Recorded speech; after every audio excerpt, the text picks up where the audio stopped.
All right, what is going on, guys? This weekend is UFC 309, Jones versus Miocic for the heavyweight title. And I'm going to be going over my full card breakdown and predictions for each fight. Starting with the early prelim opener of Veronica Hardy versus Adura Manura. Manura? I almost said Manure. Manure. I think for me, this is a pretty simple, easy fight to pick. I'm going to go Veronica Hardy via decision. I think she's more well-rounded. Adura, I do give her a bit of a physicality advantage, so she might be able to outmuscle Hardy and get her down to hold her up against the fence and win a decision that way. But I think I value Hardy's skills more than I do Adura Marua. I almost called her Manure again. But yeah, so that's going to be, I think, easy pick for me on Veronica Hardy there. Moving up, next on the prelims, we have Basil Hafez versus Oban Elliott. This is another fight I went back and forth. Well, I guess the last fight I didn't go back and forth. This fight I kind of went back and forth on who I want to pick. So Basil Hafez coming to the UFC on short notice to fight JDM. Looked really good in that fight. Looked good in that fight. But I had a competitive fight with JDM. Then goes out in his next fight and has a super close competitive fight with Mickey Gall. Pause for a minute there. Oban Elliott looking good so far against the competition he's fought. But in Hafez's last fight, he didn't look that good against Mickey Gall. So I will be picking Oban Elliott via decision. Hafez has shown he's hard to get out of there. He's durable. He's tough. He'll go blow for blow. So I think it'll be tough enough to survive all 3 rounds. So that's why I'm picking Oban Elliott via decision. Moving up on the card, we have Mickey Gall versus Ramzi Brahimi.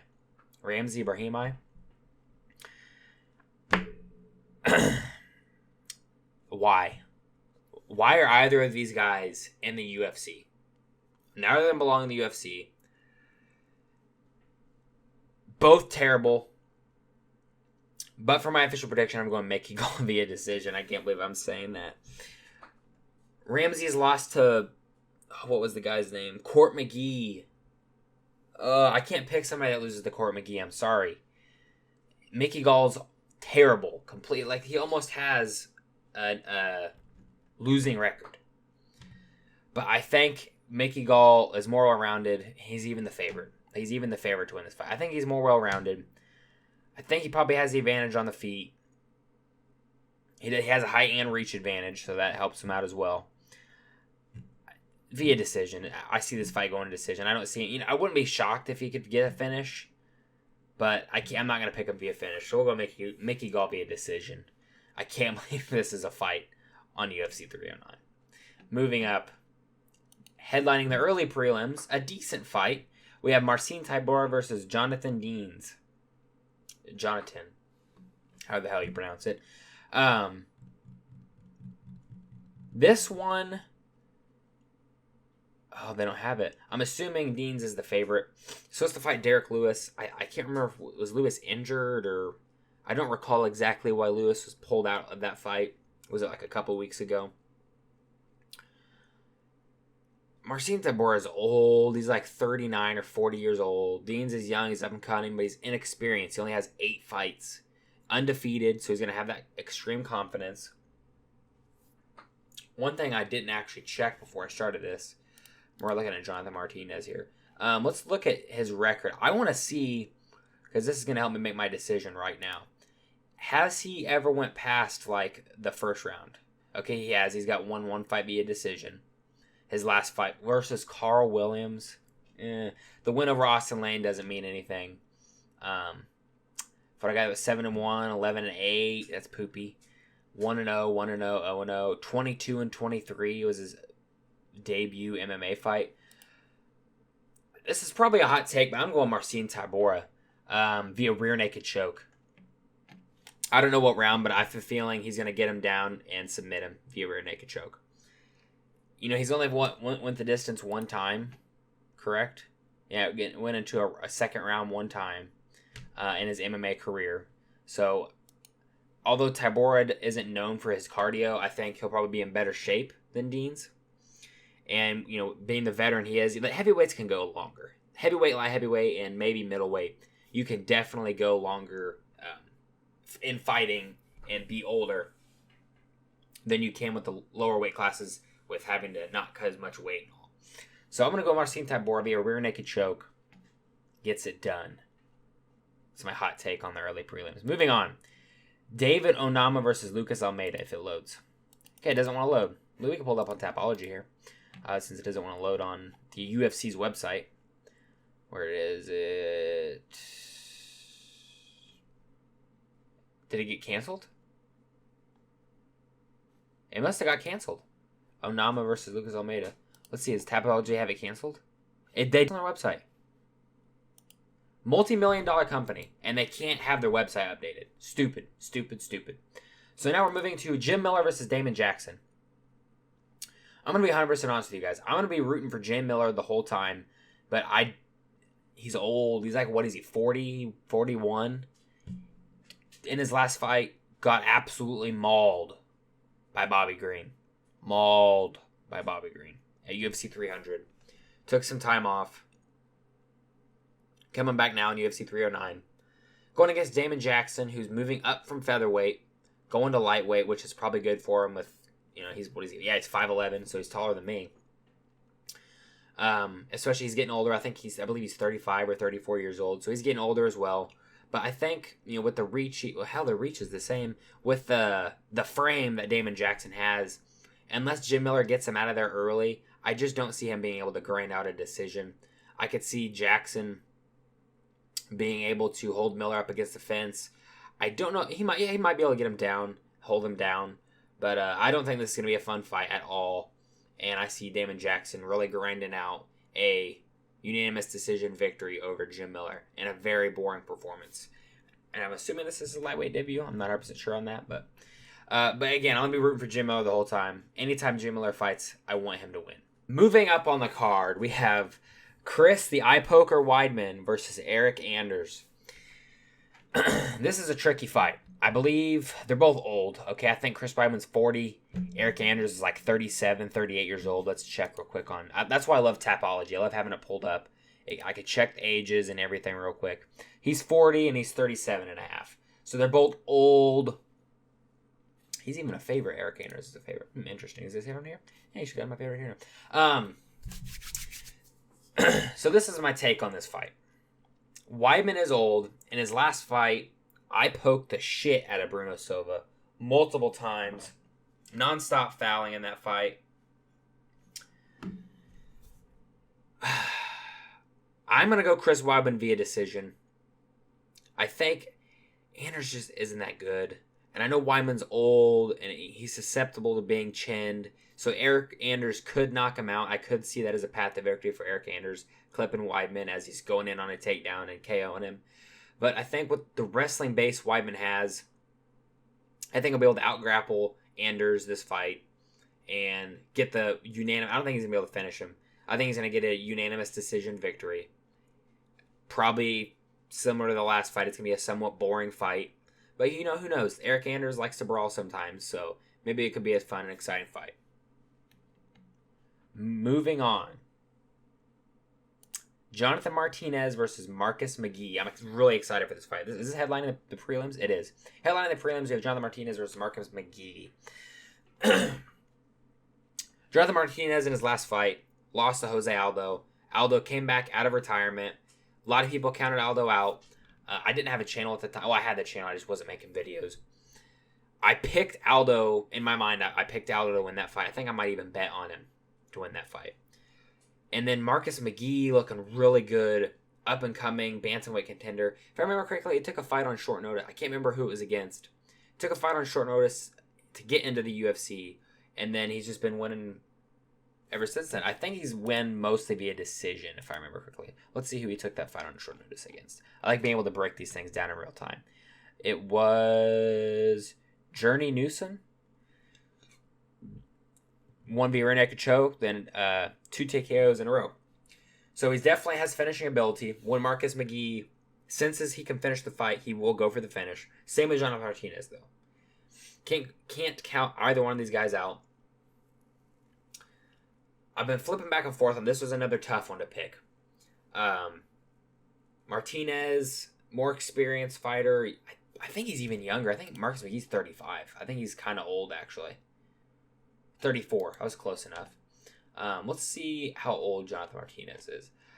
I think I'm going to go on Marcus McGee, though. I think he's going to go. He's 30.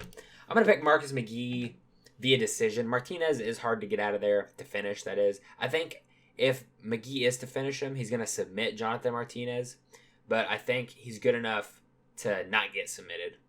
So I'll go Marcus McGee via decision. Probably a pretty competitive, close fight. I'm going to go 29-28 decision for Marcus McGee. Moving up. Opening up the pay-per-view. Really weird fight to have on the pay-per-view. I understand Mauricio Huffy. Really good in his debut against Jamie Mullarkey, which was expected. Very flashy fighter. Versus James Lontop. So it's opening up the pay-per-view. Something I wouldn't have put on the pay-per-view, but it is what it is. Is there anybody else to pick besides Mauricio Huffy? I'm gonna go Mauricio Huffy. Second round KO. It might not be a straight up like knockout cold, but a TKO. TKO second round.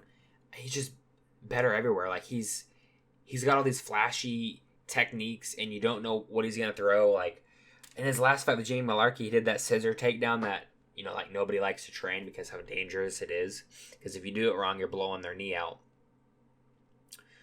Pulled that off in the fight. Very good kicks, good striking. It's a no-brainer. We're going to be picking Huffy, second round TKO. This should be an exciting fight, though. Moving up on the card. Again, why is this on a pay-per-view? Could they not make the MSG? They figure they have like 2 good fights on the pay-per-view. They don't need any other good fights. Viviane Araújo versus Karina Silva. I'm going Karina Silva via decision. Younger, up and coming. I think she's,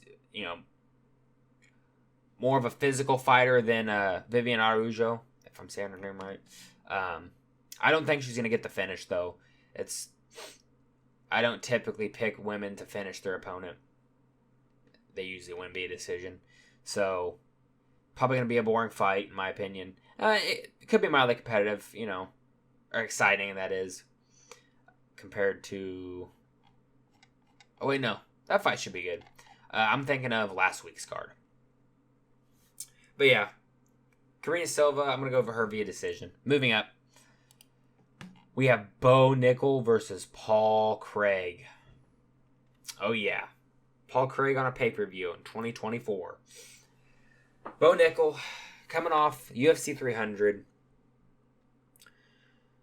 beat Cody Brundage. Paul Craig in his last fight. Who did he fight last? He got TKO. Kyle Borralho, wasn't it? Yep. KO by Kyle Borralho in his last fight.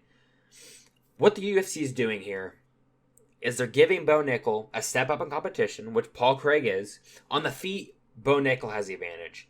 Paul Craig, he's got good kicks. I'll give him that. Paul Craig does have good kicks. So if he could use his kicks in this fight, that'd be one thing that he could do on the feet. But they're trying to give him, Bo Nickel, a name and a step up in competition, where if he gets a win over Paul Craig, people are like, oh, see, he's fighting better competition. Obviously, Bo Nickel has the advantage in the wrestling department, but he would be an idiot if he went out there and tried to take Paul Craig down. Paul Craig, he has wins over Magomed Ankalaev. That's the only person who's ever beaten Magomed Ankalaev is Paul Craig. With like a second left, he tapped to a triangle. He's got a win over Nikita Krylov, win over Jamal Hill, and I think I'm forgetting one more person, like a really solid win. But he just gets these come-behind victories out of nowhere. So, if Bo Nickel's smart, he's not going to take Paul Craig down. Nickel did a grappling match with, Gordon Ryan and lost via triangle. So, he can pick him up and slam him, to be fair. And with all the PEDs that... I just said his name, dipshit jiu-jitsu guy, Gordon Ryan's on, I could see why he didn't get knocked out being slammed. But I feel like he could chin Paul Craig by being slammed. Paul Craig's been knocked out several times. So yeah, that's what is going to happen. So it would not surprise me in this fight if Nickel drops Craig, runs into his guard to try and finish him, and ends up in a triangle and gets submitted. So that would be kind of funny if that did end up happening. But for my official prediction, I'm going to be going Bo Nickel first round KO. I think he's not going to take him down. He might not even follow him up. He's going to hurt Paul Craig on the feet, probably drop him. He's going to back up and wave him up. He don't want any part of that jiu-jitsu shit on the ground with Paul Craig, and I don't blame him one bit.